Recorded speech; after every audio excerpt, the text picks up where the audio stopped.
I never thought an alligator could change my life. Growing up, I'd never paid much attention to reptiles. I was more of a mammals and birds kind of person. Tigers, elephants, eagles, those were the species that lit a spark in my mind. But then, one humid July morning in the reptile house of the Marigold City Zoo, I met Snowflake. And everything changed. I'd just started volunteering at the zoo that summer. I was between jobs, trying to figure out what came next. The idea was to spend time doing something different, something that would reset my internal compass. Little did I know, a rare creature from the backwaters of the Louisiana swamp would be the one to do it. The first time I saw Snowflake, he was being lowered gently into his new enclosure, enclosed in a specially designed crate. I was stationed just outside the observation glass, greeting visitors and directing them to other exhibits as the team inside worked to settle him in. But I couldn't take my eyes off the crate. I'd heard whispers among the staff. The new arrival, a rescue, pure white, the first of his kind here. My curiosity was piqued. When the crate finally opened and Snowflake slid out, slowly, cautiously, I couldn't believe what I was seeing. I knew, of course, that albino animals existed. But knowing and witnessing are two very different things. Snowflake was unlike anything I'd seen. His scales were a soft, creamy white, almost translucent in the sunlight that filtered through the exhibit's skylight. His eyes were pale pink, sensitive and searching. Every movement he made was deliberate. He looked like he belonged in a marble sculpture, not in the muddy waters where his kind usually thrived. But the beauty came with fragility. Unlike his darker-skinned relatives, Snowflake had no camouflage. In the wild, he would be visible from miles away. That alone made him a target. Later that week, during one of my shifts, I got to hear the full story from Marie, the lead herpetologist. She accompanied the team that helped rescue him. Snowflake was found deep in the Atchafalaya Basin, Louisiana's vast swamp system that spans over 1 million acres. He had been spotted several times by locals and hunters over the years, but few believed the tales. An albino gator, roaming the waters? Most assumed it was a trick of the light or some old fisherman's exaggeration. But then, about a year before Snowflake arrived at our zoo, one group of hunters not only spotted him, they trapped him. They weren't conservationists. These were black market traders. Albino alligators are extremely rare. Only about 1 in every 100,000 is born with albinism, and even fewer survive to adulthood. Snowflake was nearly 5 feet long when they caught him, a true miracle of survival. To some, he was worth more dead than alive. Taxidermy buyers in exotic animal markets are always on the lookout for unusual specimens.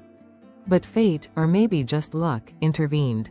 One of the hunters, a younger man who hadn't expected to catch anything that day, felt something shift when he saw Snowflake up close. He later confessed that he'd never seen an animal like that, so vulnerable, yet so regal. It haunted him. That night, while the others slept, he made a call to a wildlife rescue hotline. The next morning, a team from the Louisiana Wildlife Conservation Service showed up with permits and backup. They confiscated the animal and arrested the group. Snowflake's journey didn't end there. Transporting a sensitive reptile across state lines required careful planning. He was temporarily housed at a research facility in Baton Rouge, where veterinarians examined him for injuries and disease. He had a few scars, particularly along his tail, possibly from fights with other gators or the trap itself, but otherwise, he was healthy.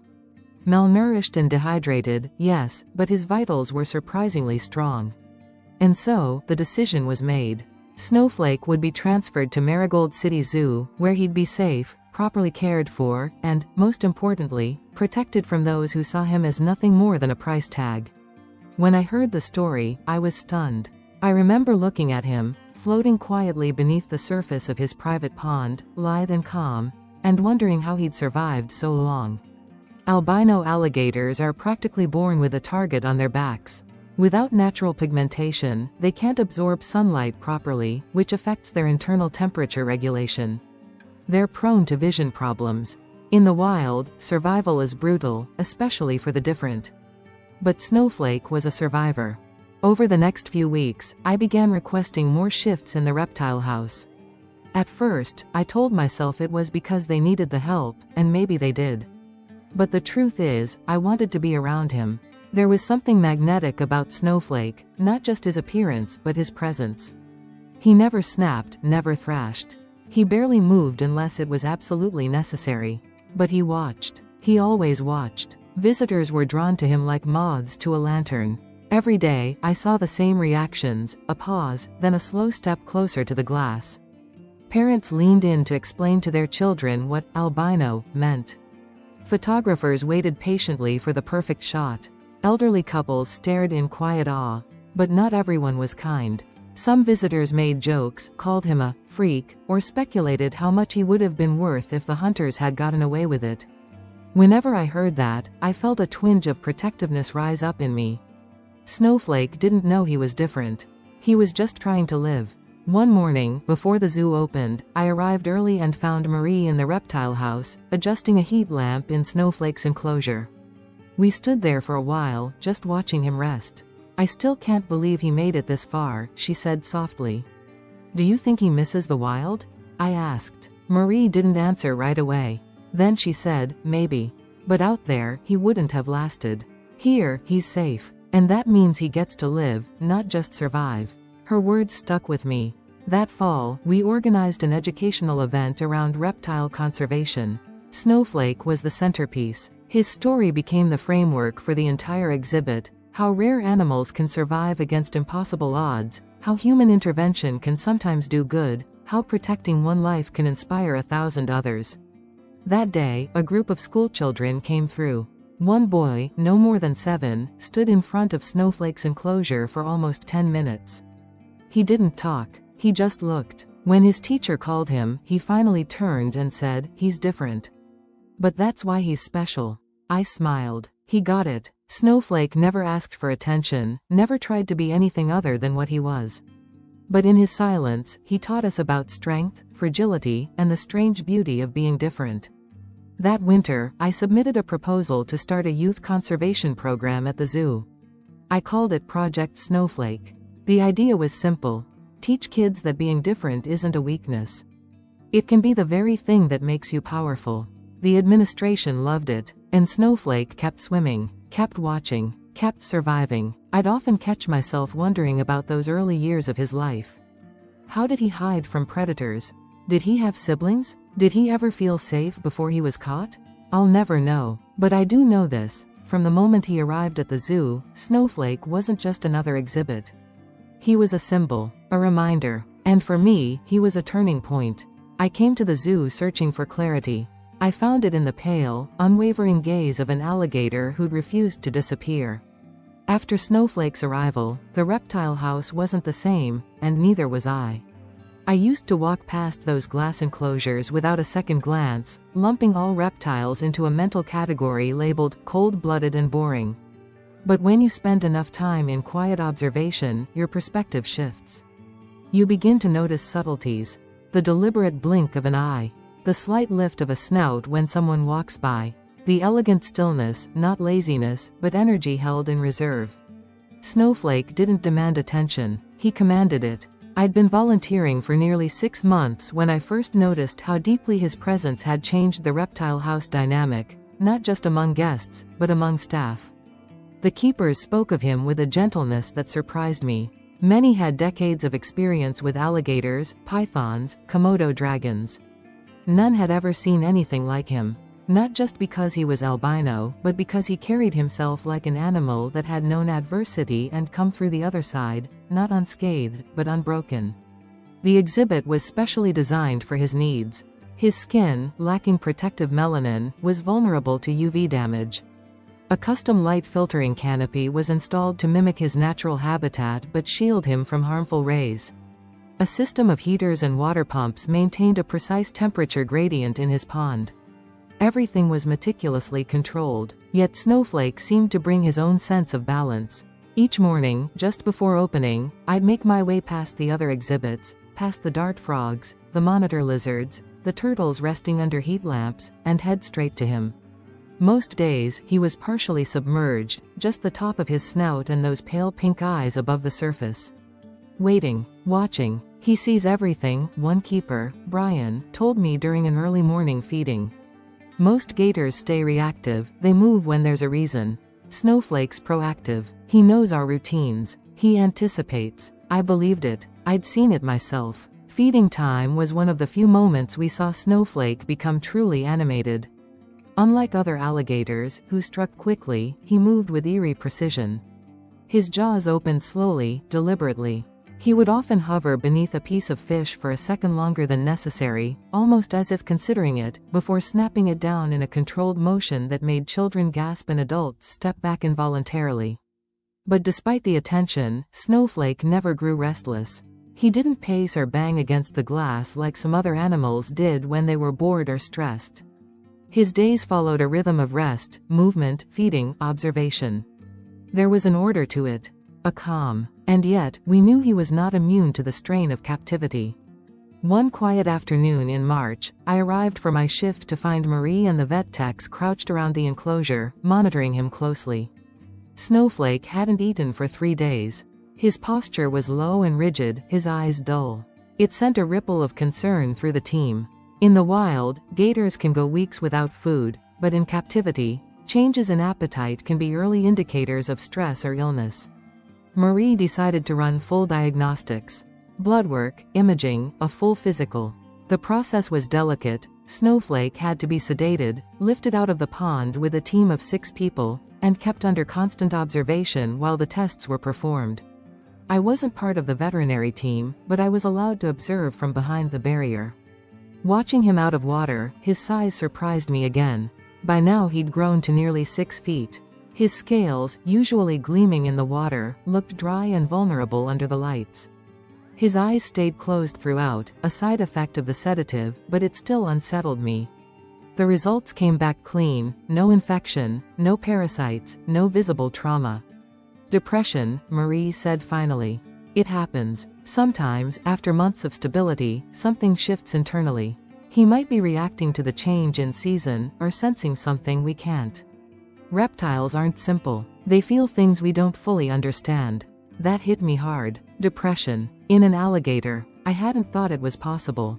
In the days that followed, the staff began modifying his environment, adjusting temperature cycles, adding foliage for variety, playing ambient sounds from the swamp. We even rearranged his logs and basking stones to offer new hiding spaces. And then one morning, without any fanfare, Snowflake moved. He slid out of the shadows, climbed onto a new basking stone, and sat beneath the filtered light for nearly an hour. The next day, he ate again. That moment reinforced something I'd been feeling for a while. These animals, even the ones behind glass, aren't decorations. They're complex, instinctual, emotional beings. They adapt, they retreat, they respond. They survive. By summer, Snowflake was thriving again. His appetite returned. His skin was healthy. His routine steady. And public interest had soared. Articles were written about him, local news features, online blogs, even a short segment on public access TV. One photo in particular, taken by a professional wildlife photographer during a zoo media day, went viral. Snowflake mid-swim, his body coiled in a ripple of white against the dark water, eyes focused, jaws slightly parted. It was haunting and beautiful. That photo brought a new wave of visitors. Families drove in from nearby states. Schools arranged field trips. Older couples who remembered the days before the internet came just to see the white gator they'd read about in the papers. To manage the growing crowds, the zoo created informational materials, panels, videos, and audio guides. I helped record the voiceover for one. "This is Snowflake," I read into the mic. "A rare survivor of the wild. 1 in 100,000. Living proof that resilience comes in many forms." I meant every word, but with visibility came scrutiny. Some animal welfare activists questioned whether a creature like Snowflake should be on public display at all. They argued that such a sensitive animal should be in a sanctuary, not an exhibit hall with foot traffic and camera flashes. The zoo responded by doubling down on its transparency. They published care logs, invited external audits, and offered behind-the-scenes tours to accredited researchers and journalists. And every time, the verdict was the same: Snowflake was thriving. He was calm, responsive, and in excellent health. I remember one conversation I had with a visiting reptile specialist from South Florida. After touring the facility and spending several hours observing Snowflake, she turned to me and said, "He's better off here. There's no chance he'd have survived the wild. What you've got here isn't captivity. It's protection." Still, it was a complex question. One I never fully resolved. But what I could see, with my own eyes, was that Snowflake wasn't just alive, he was making people care. About reptiles. About conservation. About animals that often get overlooked. Toward the end of that summer, I received a letter. It was from a boy named Thomas, one of the kids who'd visited the zoo months earlier with his school group. He'd spent nearly an hour sketching Snowflake in a spiral notebook. I remembered him clearly. His letter read, "Dear Mr. Monroe, thank you for showing me the white alligator. I used to think reptiles were scary. But now I think they're cool. I want to be a herpetologist when I grow up. Snowflake is my favorite animal ever. Your friend, Thomas, age 9. I still have that letter." Snowflake didn't know he was inspiring a new generation of conservationists. He didn't know that he'd become a symbol for resilience, or that his photo was being printed on t-shirts and posters and used in classroom lesson plans. But we knew, and we were proud to tell his story. I once asked Marie if Snowflake would ever be introduced to other alligators. She shook her head. "He's a loner by necessity," she said.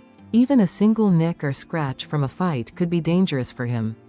Albino skin doesn't heal the same way. And his vision, he's functional but vulnerable." That vulnerability had always been part of his mystique. A predator by nature, but born without the camouflage or tools that most predators rely on. And yet, he had survived longer than most of his kind ever would. Every time I looked at him, I didn't see a reptile. I saw resilience, adaptation, and quiet strength. And I saw hope.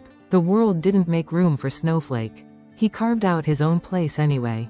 The years passed slowly, then all at once. Snowflake settled into a quiet rhythm that became the heart of the reptile house. Even as exhibits were updated and new animals rotated in, he remained the centerpiece, the permanent resident everyone came to see. His presence anchored the building like the slow, constant pulse of the swamp waters he once called home. By the second year of his stay, I was no longer just a volunteer. The zoo offered me a full-time position managing educational programs, and I accepted without hesitation. It wasn't the career path I'd imagined, but then again, I hadn't imagined that a 6-foot albino alligator would change the way I saw the world. We launched Project Snowflake, officially that spring. What had started as a simple proposal became a full outreach initiative. School groups visited weekly. We built interactive displays, added live webcams, and developed an entire curriculum centered around endangered reptiles and environmental ethics. Snowflake, of course, was at the core of it all. I gave countless presentations over those years, and I never tired of telling his story. Not once. From the swamps of Louisiana to a near brush with death at the hands of poachers, to the quiet sanctuary of our zoo, his journey touched thousands. And every time I stood in front of a group of kids and saw their eyes widen at his photo, I remembered the first moment I saw him slide out of that transport crate, pale, cautious, and astonishingly alive. But with time came age. Even in safe conditions, albino animals rarely reach the lifespan of their pigmented relatives. Their vision deteriorates faster. Their skin wears. Their internal organs suffer gradual stress from prolonged exposure to artificial conditions, no matter how well controlled. Snowflake had been with us nearly 8 years when we first noticed the change. He moved less. His feeding response slowed. The glint in his eyes, once soft and curious, dulled to something more distant. Not distressed, just tired. The veterinary staff increased monitoring. He was put on specialized supplements, and we adjusted the lighting and pond temperature even further to reduce stress. But we all knew what was happening. He was nearing the end. That winter was quiet. Attendance dipped, as it always did after the holidays, but a steady trickle of regulars still came. Many just stood silently at the glass, watching him sleep on his basking stone. A local woman, her name was Sarah, came every Thursday with her daughter. They always left a folded paper crane on the visitor ledge beside his habitat.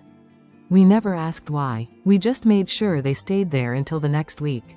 Then came February 14th. It was just after closing, and the reptile house was silent except for the low hum of the heating system.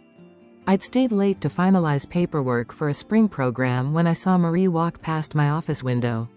She wasn't in her usual brisk pace. Something in her posture told me what I didn't want to hear. "He's gone," she said. She didn't need to explain who. I followed her to the enclosure. Snowflake lay stretched out along his favorite basking rock, the warm lights casting long shadows behind him. His eyes were closed, his body still. There were no signs of distress, no struggle, no fear. Just stillness. He had passed in the night, peacefully, alone but not abandoned. I stood there for a long time, one hand resting lightly on the glass. I didn't cry right away. Not because I wasn't grieving, but because something deeper held me still, a kind of reverence. He was more than just an animal. He was a symbol, a survivor, a story. And now that story had reached its final chapter. The zoo closed the reptile house the next day out of respect. For the next week, visitors entered quietly. We placed a tribute panel near the enclosure with a large photo of Snowflake, taken during one of his swims, his pale body gliding like a ghost through the water. People left notes, drawings, letters. Someone brought a framed poem. Another brought a plush toy alligator and placed it near the glass. One little boy wrote in crayon, "Thank you for being brave." I couldn't have said it better. We held a memorial a few days later. Staff, volunteers, and community members gathered in the education hall. Marie spoke first, then Brian. Then, to my surprise, they asked me. I don't remember everything I said, but I do remember finishing with this. Snowflake didn't just survive in a world he wasn't built for. He gave us something we didn't know we needed. A reason to look closer. A reason to care. And that was true. He reminded us that even the most unlikely creatures have value. That survival against the odds is something worth celebrating, not just pitying. Afterward, Marie and the staff made a decision that I will always be proud of. Instead of preserving Snowflake through taxidermy or museum display, we chose to cremate his remains and scatter the ashes in the protected wetlands outside city limits. It was as close to home as we could offer him. That morning, a small group of us went out to the wetlands with the urn. It was gray and overcast, with a fine mist in the air. We stood silently as Marie opened it and scattered the ashes into the water. They drifted slowly, disappearing into the current. It felt right. He belonged to the water. In the months that followed, the space where Snowflake once lived remained empty. We considered moving in another alligator, but nothing felt appropriate. Instead, we turned his enclosure into a tribute garden, an interactive display called the Legacy Tank. It featured images of Snowflake, interactive screens with his story, and rotating messages from people around the world who had been touched by him. Letters came in from as far as Brazil, South Africa, and Japan. People who had never seen him in person, but who had followed his story online, wrote to say how he changed the way they viewed reptiles, or survival, or life itself. Some had been bullied for being different and said Snowflake's story gave them courage. One teenage girl wrote, "He reminded me that it's okay to be seen, even when it feels dangerous." His story had reached far beyond our city. Far beyond anything we could have imagined. Years later, I still work at the zoo. I now lead the Conservation Education Department. Project Snowflake continues, and every new class hears his story on the first day. His photo still hangs in my office, eyes watchful, calm, as if he's still listening. Sometimes I walk past the tribute garden, and I see someone standing there, reading. And I wonder what part of Snowflake's story they're connecting to. The survival? The rarity? The quiet strength? It's different for everyone. But what I know is this: Snowflake was more than a rare animal. He was a reminder that being different is not a flaw. It's a fight. And sometimes, just surviving is an act of defiance. He came from a world that wasn't built for him. And in doing so, he helped us build a better world for others like him. I'll never forget that. And I'll never forget him.